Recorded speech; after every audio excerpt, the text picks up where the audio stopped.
Assalamu alaikum достор. Партнерлор жана биздин каналга, биздин командага кошулган партнерлор. Арадан 10 күн өттү. Сайттардан акча иштеп атабыз, акчалар көбөйүп атат.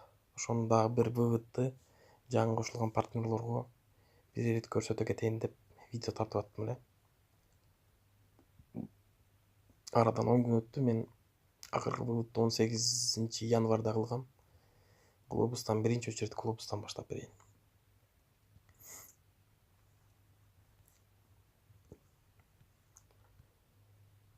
$6 топтолуптур.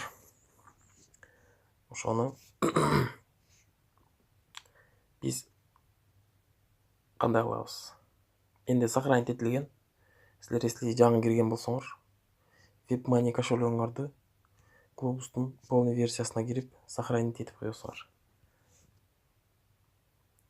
Ваши данные деген жерге кошелектун номерин сохранить этебиз. Мына ушул жерге кошелектун номерин сохранить этишибиз керек. Ушул жерге коюп, ылдыйына түшүп, сохранить дегенди басып коюшубуз керек.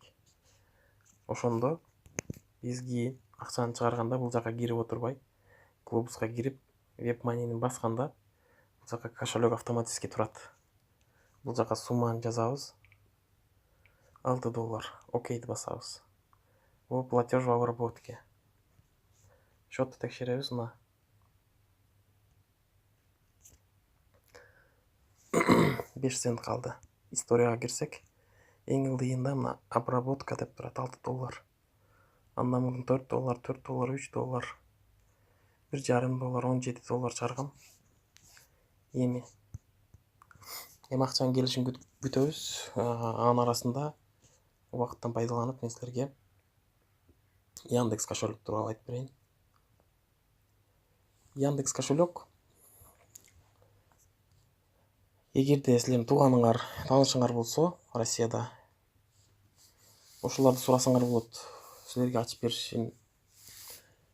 берет. Яндекс кошелекту ачкандан кийин статус деген жер болот. Ошол статусту ачканыңарда анонимный болот. Биз ошол статусту именной кылышыбыз керек. Повысить статус деген жер болот. Биринчи киргенибизде анонимный болот.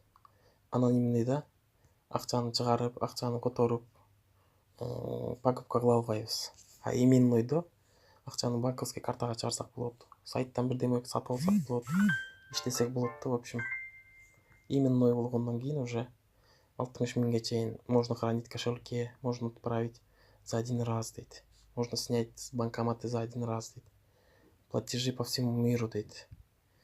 Интернеттен любой покупка кылсак болот. Так, ошонун сыңары азыр кандай кылабыз? Мобильный, если Россияда болсоңор, Кыргызстандагы бир тууганыңардын же тааныш досторуңардын счетуна единица салып берсеңер болот. Мына менде азыр 78 рубль бар кошелекте. Мобильный связь деген жерине кирем. Бул жака российский номерлерди койсок болот. А бул ылдыйында выбор оператора деген жерин бассак бизге чыгат. Мына Мегаком Кыргызстандыкы, Билайн Армения. Ушул жерден Кыргызстандын эки тарифине которсок болот. Билайн Кыргызстан же Мегаком. Биз Билайн тандайбыз. Бул жака номерди жазганда плюсу жок 996 менен анан номер жазабыз. 996 776. Мына бул жака сумманы жазабыз, канча которобуз. Мен пример үчүн көрсөтүп коеюн силерге. 20 рубль. Продолжить кылабыз. Заплатить. Отпечатка менен. Если отпечаткаңар жок болсо, силер пин-код менен подтверждение кылсаңар болот. 20 рубль. Мына Билайн Кыргызстан успешно. Галочка коюлду, птичка. Эми баланс текшеребиз. Мына 58 рубль калды. Кыргызстандагы бир туугандардын счетун ушинтип пополнять этип берсек болот. Кредит төксөк болот, погашение кредитов. Бул жактагы банктарды тандап алып. Кошелек безопасный. Силер если интернеттен покупка кылсаңар, картаңарды жазсаңар, мошенниктерге алданып калышыңар мүмкүн. Ошонун себебинен силер электронный кошелекти колдонсоңор безопасный болот. Так. Менде 2 кошелек бар. Бирөөсү эки отең именной. 2 кошелекту 2 аккаунтка колдоном. Мотор Money'ге кирейин эми.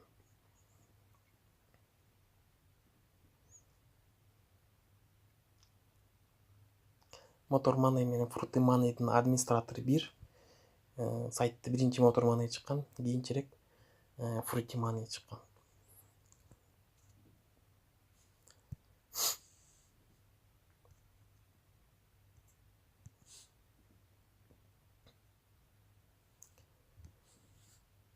Войти аккаунт кылабыз. Була достор көп түшүнбөй мага ушундай суроолорду көп берип атышат. Капча деген картинканы сурап атат мына. Үстүндө суроону окуйсуңар. Выберите все квадраты, дейт, в которых изображены транспортные средства. Если их нет, нажмите пропустить, дейт. Транспортный средства бул автомашинада бул. Машиналарды галочканы коебуз, далее кылабыз. Экинчи суроо. Транспортный средства ошол эле суроо. Дагы деле машиналарды галочканы коебуз. Подтвердить кылабыз. Мына өзү кирет автоматически. Мына менде азыр биринчи аккаунтумда саатына 1 рубль 58 копейктен түшүп турат. Азыр вывод деген жери бул мен акчаны чыгарып отурган счетум болот. На покупки деген жеринде бул акчаны мен 16 рубльде чыгара албайм. Бул акчага мен машина сатып алсам болот. Бул 200 рубльде чыгарсам болот. Список рефералов 52 адам бар мен артымда. Булардан процент түшүп турат. Сайтка салган акчасынан ежедневный бонусту алып турам мен күнүгө кирип, получить бонус. 34 копейк берди. Эми акчаны кантип чыгарабыз? Бул жакка киргенде мой кабинет деген жер болот.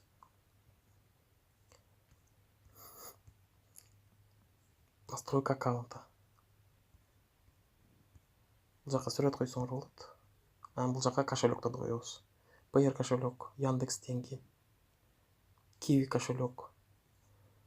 Бул жакта WebMoney кошелек ачкан болсоңор, WebMoney ушул жерге сохранить этип коесуңар. Анан астында сохранить изменения деген жерин унутпайсыңар. Ошондо силердики настройкада сохранить этилип калат кошелектин номери. Анан кийин заказать выплату деген жерге кирип, мына мен Яндекс тандайм, Яндекс менен иштешем. Яндекстен акчаны чыгарабыз азыр.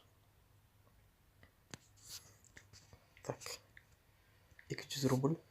Мына кошелегим автоматически турат. Бул жака платежный пароль терем. Бир өзүңөр 4 символдон турган паролду ойлоп табасыңар регистрация болгондо. Ошол паролду терип акчаны чыгарып алабыз. Заказать выплату. Произведена. Счетты текшеребиз. Обновление кылабыз. Мына 48 копейк калды.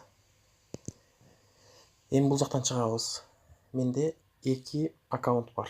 2 аккаунт. Бир аккаунтты компьютерден кирип регистрация болгом, экинчи аккаунтты телефондон кирип регистрация болгом. Регистрация болуп атканда одновременно бир телефондон кирип эки жолу аккаунт ача албайсыңар. Администрация аны билип калса, 2 аккаунтуңарды тең блокировка кылып салат. Ошон үчүн ошого внимательно карагыла. Эгерде 2 аккаунт ачкыңар келсе, силер бириңерди компьютерден, бириңерди телефондон ачсаңар болот. Кийин ошол пароль менен кирип телефондон эле кирип алмаштырып кирсеңер болот. Мына мен биринчи браузер интернеттен кирдим биринчи аккаунтка. Экинчи аккаунтумга Google Chrome'дон кирип атам. Бул жактан деле мына издейбиз. Бул уже советский көрдүңөр, башка аккаунтум. Войти кылабыз. Бул жакта көбүрөөк топтолуп калган акча болот. Бул жагында скорость 2 рубль 56 копейктен саатына түшүп турат. Бул жакта азыр покупкага 9 рубль бар, выводдон 0. Мой автопаркка кирсек 391 рубль топтолуптур. Буну снять деньги с кассы автопарка кылсам, вывод деген жерге турат мына. Снять деньги 0. Эми карап тургула. Выводка 391 рубль турду. Эми кандай кылабыз? Бул жактан деле ежедневный бонустарды алып турсак болот. Мына получить бонус 1 рубль берди. Мына менерги историяга советск деген 29-1 ай 2018 жыл 12-ден 50 өткөндө 1 рубль берди мага. Эми бул жакта 6 рефералым бар. Артыман жазылган партнерым. Бул жактан чыгайын. Ошол эле Motor Money'дин админдеринин экинчи сайтын көрсөтөйүн силерге. Fruity Money. Бул жакта дарак сатып алабыз. Дарактар мөмө алып келет. Алма, алмурут, өрүк. Ошондой сыңары дарактар биз сатып алабыз, мөмө алып келет. Мөмөнү сатабыз. Реально акча кылып чыгарып алабыз. Загрузка болуп чыкты, мен акчаны көрсөтөйүн силерге. Мына глобустан реклама келди. Крестик басып чаап сала беребиз, эсептеле берет. Мына 200 рубль котордум эле, 198 рубль түштү. 2 рубль комиссия калып калды.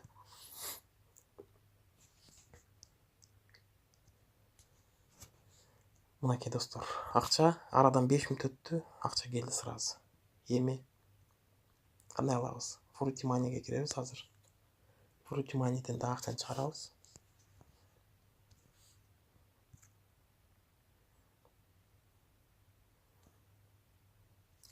Ошибка сайт болуп атат азыр.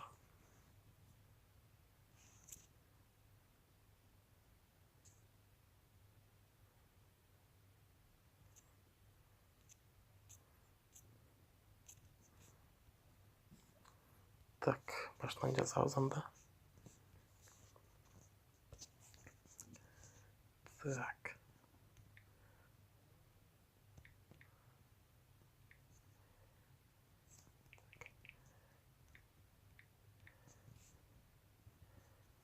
Кабинет пользователя.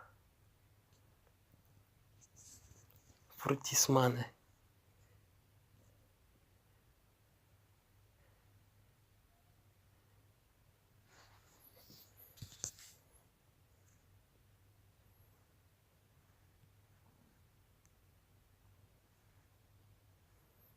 Дагы загрузка болуп атат, дагы башынан попробовать этип көрөбүз.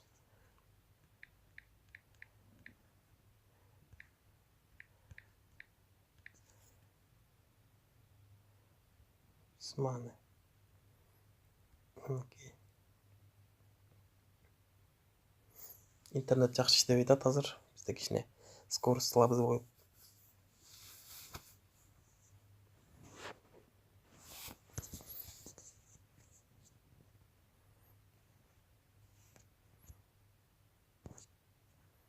Ладно, достор, бул жакты жаап туралы. Эми WebMoney кошелекке кирем.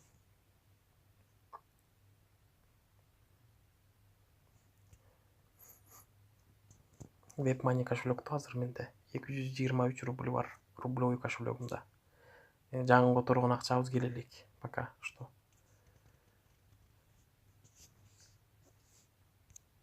Так. Мен WebMoney кошелекке Kiwi кошелекту жана Яндекс кошелекту улап койгом. Мына Kiwi'де азыр менде 14 рубль бар, а могу болсо Яндекс кошелегим. Мен WebMoney'деги акчамы кааласам Kiwi'ге которуп кое алам, кааласам Яндекс кошелекке которуп кое алсам болот. 5%, без комиссия. Азыр 223 рубльды Яндекс кошелекке которобуз. Пополнить кошелек. 220 рубль. Окей. Опечатка.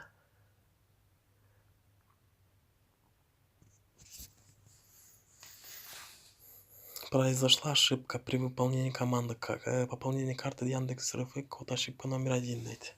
Азыр да попробовать этип көрөбүз. Все недавно произвели перевод таким же темпом. Измените сумму. Акчаны өзгөртөбүз. 200 рубль. Ушундай сбойлор болуп турат өзү. Бул интернет немесинде.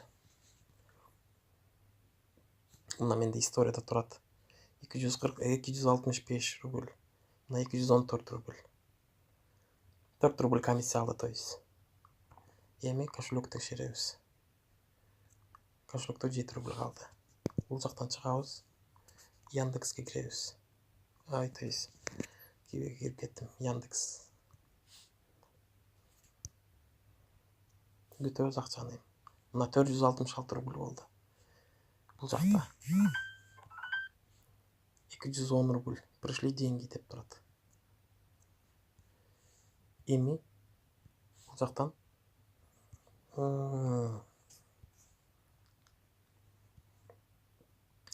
мен Яндекс картанын заказы алып койгом мындай. Если Россияда болсоңор, силер дагы заказ алып койсоңор болот. Интернеттен заказ бересиң, курьер алып келип берет. Россиянын любой точкасына. Так. Мындай пластиковый карта заказ берип койгом. Мастеркард деп. Бул да мировой. Любой продуктовый магазинде иштейт. И банкоматтардан Яндекстеги акчаны чыгарсаңар болот. За 3 года 200 рубль төлөйбүз, ошо менен 3 жылга берилет бул карта. PayPass иштейт.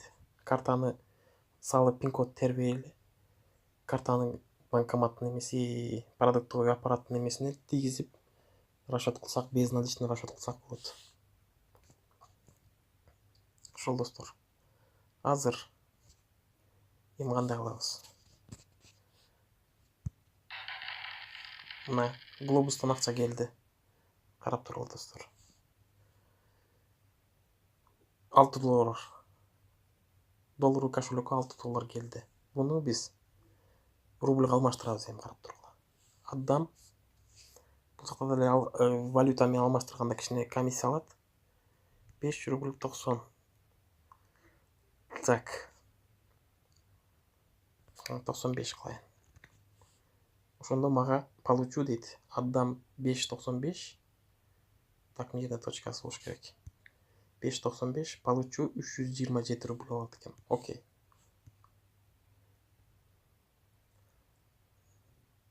Успешно дейт, 0 болду. Эми карап турабыз. Мына 327 рубль биздин рублевой кошелёкко турду. 335 рубль. Эми буну дагы биз рубль Яндекс кошелёкко турабыз. Пополнить 330 рубль. Окей. Так.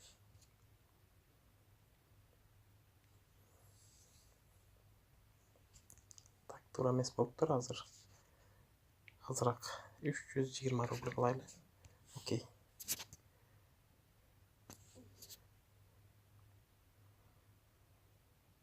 Аз-маз комиссия алат. 300 рубльге где-то 5 рубль болгондо ошондо вообще 0,0% болуп калат. 0,02%. Успешно болду эми. Счет текшеребиз, 5 рубль калды. Веб-маните.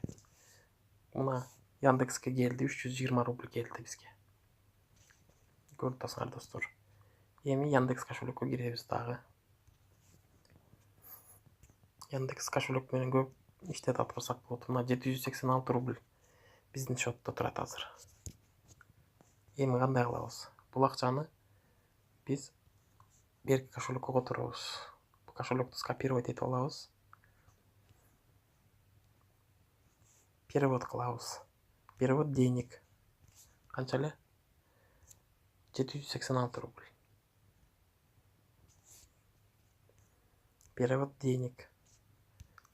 Кошелек Яндекс. Бул жака кошелек теребиз, вставить кылабыз. Продолжить. 780 рубль кылайлы. Продолжить кылабыз. Перевести. Успешно. Бул кошелёкто азыр бизде 6 рубль калды. Экинчи кошелёкто 780 рубль келди. Вот достор, эми бул акчаны моторго кирип машина сатып алабыз.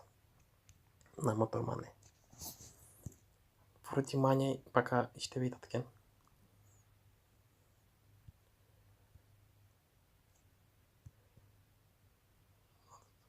Мотор маны. Бул жакта 391 рубль бар.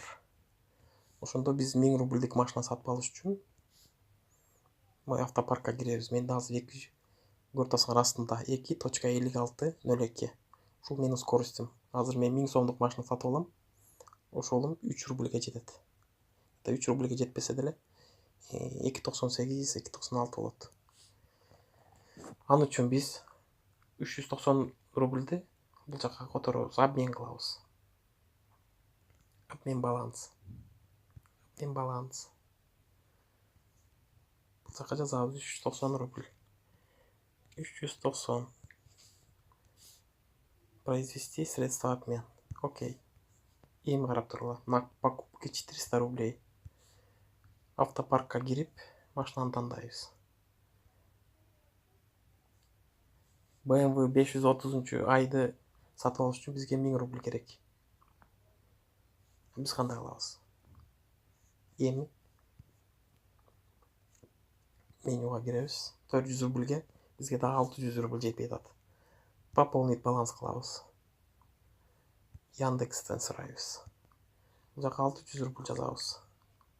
Пополнить баланс. Сайт өзү направление берет. Так. Токтоп тургула эми достор, азыр.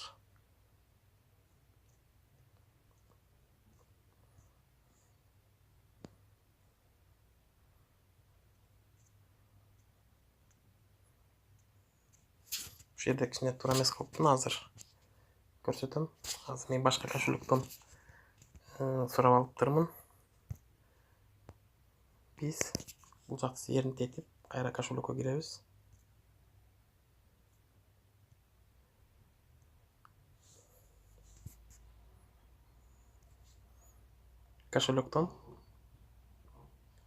Бул кошелектон эми наркы кошелекке кайра обратно которобуз.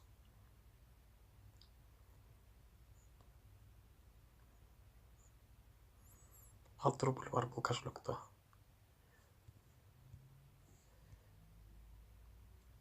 $780 рубль которобуз. Кайра эле. Ушундай кичине ошибкалар болуп турат. Кечиресиңиздер. Продолжить. 780 рубль. Перевести. Хоп. Птичка коюлду, акча которулду. Эми карайбыз. Бул кошелекке киребиз. 786 рубль. Кайра эле. Между собой Яндекстен Яндекске которгондо комиссия алынбайт. Эми жака кайра Яндекске жазабыз. 600 рубль керек эле бизге. Пополнить баланс. Мына достор 786 бар шотубузда. Биз 600 рубль комиссия 2 рубль алат экен. 600 рубльге заплатить кылабыз. Мына вернуться сайт. Кайра аркага кайтабыз. Кабинетке киребиз. Счетту көрөбүз. Мына 1000 рубль турат. На покупки. Мой автопаркка киребиз. Машина тандайбыз эми. BMW-ны таптык. Купить машину за 1000 рублей. Покупаем. Отлично. Мына достор 0 счетту 0 калды. Паркка киребиз. 27 машина болуп калды паркта. Мына менин скоростум 2.94. 3 рубльге 6 копейка жетпей калды. Саатына 3 рубльдан түшүп турат.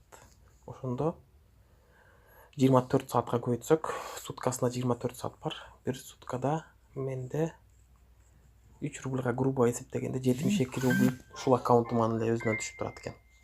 72 рубльдан. А берки аккаунтуман 52 рубль түшөт, 52 рубль. Экөөнү кошкондо канча болот? 420 рубль суткасына менден түшүп турат. Эчтеме кылбай эле мен кирип акчаны смететип коюп тура берем. Вот достор, эми Fruity Money'ди попробовать этип көрөбүз. Если ачылса, ачылбаса, кийинки видеодо мен көрсөтүп берем силерге. Бул Fruity Money дагы ушундай кирип туруп дарак сатып алып коебуз.